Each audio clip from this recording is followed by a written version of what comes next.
কাল খ্রিস্টান ধর্মাবলম্বীদের সবচেয়ে বড় উৎসব বড়দিন। দিনটি ঘিরে রাজধানীর চার্চগুলোতে এখন সাজ সাজ রব। বড় বড় হোটেলগুলো সেজে উঠেছে আলোকসজ্জায়। এভাবেই নানা আয়োজনের মধ্য দিয়ে বড়দিনের প্রস্তুতি নিয়েছে রাজধানীবাসী। অপরের জন্য বাঁচো, সবার কল্যাণে আত্মত্যাগে উদ্বুদ্ধ হও, এই বাণী নিয়ে পৃথিবীতে এসেছিলেন যিশু। ঈশ্বরপুত্র যিশুকে বরণে কোনো কমতি রাখতে চান না খ্রিস্টান ধর্মাবলম্বীরা। বড়দিন উপলক্ষে রঙিন কাপড় আর আলোকসজ্জায় সাজানো হয়েছে রাজধানীর চার্চগুলোকে। প্রস্তুত করা হয়েছে গোয়ালঘর, শেষ হয়েছে অন্যান্য প্রস্তুতিও। বড়দিন উপলক্ষে এবারও রাজধানীর 5 তারকা হোটেলগুলোতে রয়েছে নানা আয়োজন। ঢাকার 2টি তারকা হোটেল গতকাল পর্যন্ত বড়দিনের কেকের প্রি অর্ডার পেয়েছে 900 কেজির বেশি, যার বাজার মূল্য প্রায় 50 লাখ টাকা। তবে 25 ডিসেম্বর পর্যন্ত এই অর্ডার 1500 কেজি ছাড়িয়ে যাওয়ার আশা করছে হোটেল কর্তৃপক্ষ।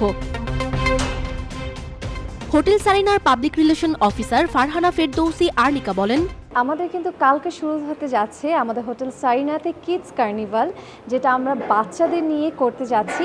অ্যান্ড আমাদের কিডস কার্নিভালের প্রাইসের টিকিট হচ্ছে 2000 টাকা, 1 প্যারেন্ট অ্যান্ড 1 কিডস। আমাদের এখানে লটস অফ গেমস থাকবে, VR, বল গেমস থাকবে, তারপর হরিমেস গো রাউন্ড, আর মুভি শো হবে, pillow passing, musical chair, everything হবে। অনেক ফান হবে অ্যান্ড সব বয়সী বাচ্চারা কিন্তু এখানে আসবে। প্রেম আর ভ্রাতৃত্ব, এই মূল মন্ত্র পৃথিবীতে ছড়িয়ে দিতেই প্রভু যিশুর জন্ম হয়েছিল।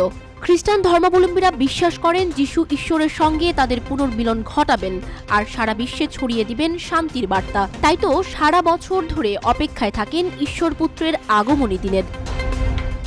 সঞ্জিদা আফরিন, সোনিয়া, রূপালী বাংলাদেশ।